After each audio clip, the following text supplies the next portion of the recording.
Les Aristochats. Duchesse, une chatte jolie et distinguée, vit avec ses 3 chatons chez Madame de bonne famille, dans une maison de la belle époque à Paris. Tous aiment beaucoup Madame. Les chatons ont beaucoup de talent.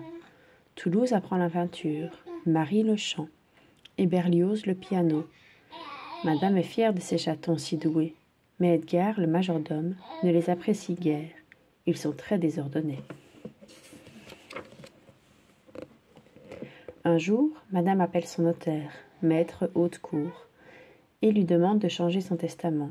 « Je voudrais laisser ma fortune à mes chats adorés, dit-elle.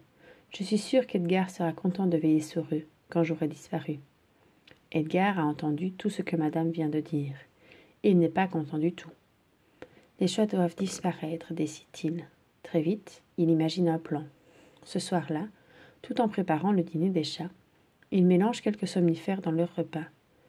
Une fois qu'ils seront endormis, je vais les emporter très loin, et Madame me laissera sa fortune. Quel délicieux dîner! Les chats sont heureux de le partager avec leur ami Roquefort le souriceau. Bientôt, ils s'endorment tous. Edgar les dépose dans leur panier, qu'il met ensuite dans son sidecar. Il enfourche sa moto et s'éloigne de la ville. Jamais ces chats ne retrouveront leur chemin jusqu'à Paris, se dit-il. Soudain, la moto heurte un gros caillou sur la route.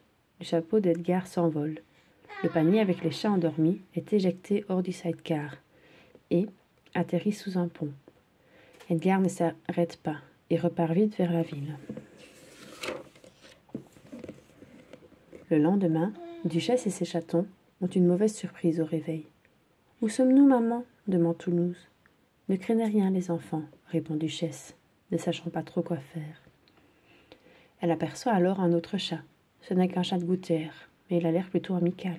« Salut, dit-il, je m'appelle Abraham de Lancy Giuseppe Cassei Thomas O'Malley. Et vous ?»« Duchesse, répond-elle en souriant.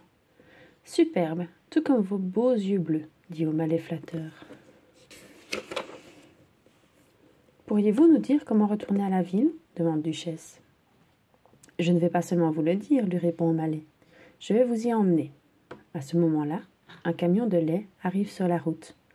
O'Malley saute sur le camion et se hérisse pour que le chauffeur s'arrête.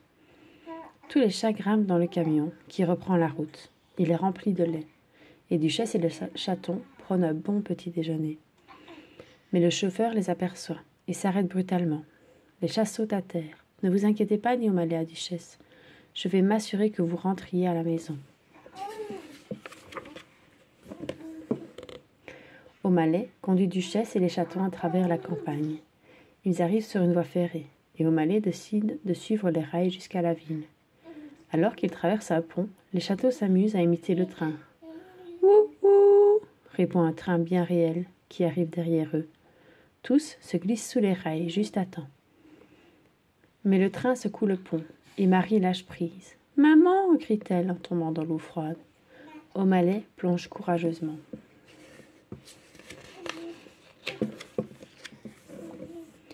O'Malley sort Marie de la rivière. « Merci Thomas, dit Duchesse reconnaissante.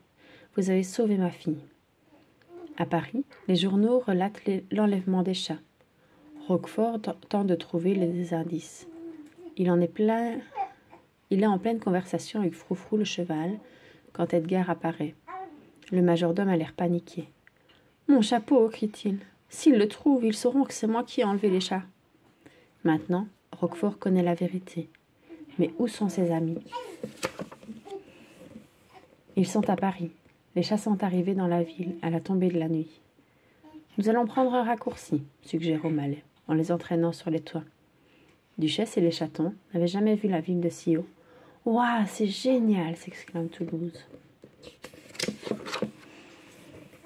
Dans le ciel éclairé par la lune, une musique flotte. « Écoutez cette musique, dit Berlioz. C'est du jazz, lui répond O'Malley. Et ces musiciens sont des amis à moi. Nous allons nous arrêter dans cette maison pour la nuit. » Ils entrent et O'Malley présente Duchesse à Scat-Cat et sa bande. Puis, O'Malley et Scat-Cat chantent une chanson. Cette musique entraînante donne à tous l'envie de danser. « Ce n'est pas du Beethoven, maman, mais en tout cas, ça bouge, pouf Berlioz. » « Et si on singuait, Thomas ?» dit Duchesse en riant, quand O'Malley l'invite à danser. Ils s'amusent comme des fous.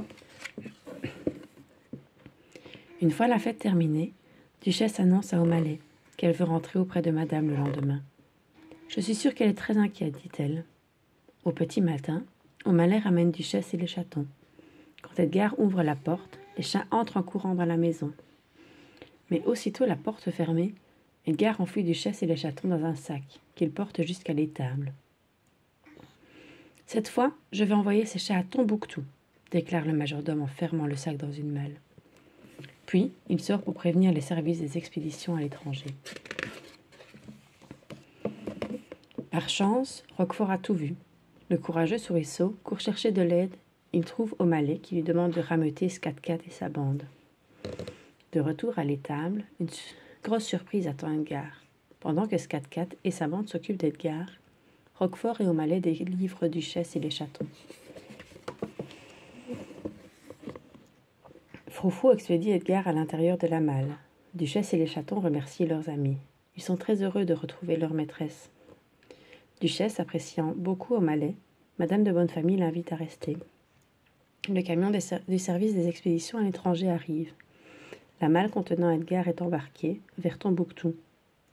Et d'un coup de stylo, c'est O'Malley qui a ajouté au testament « Les chats forment ensemble une belle famille et sont très heureux avec madame ».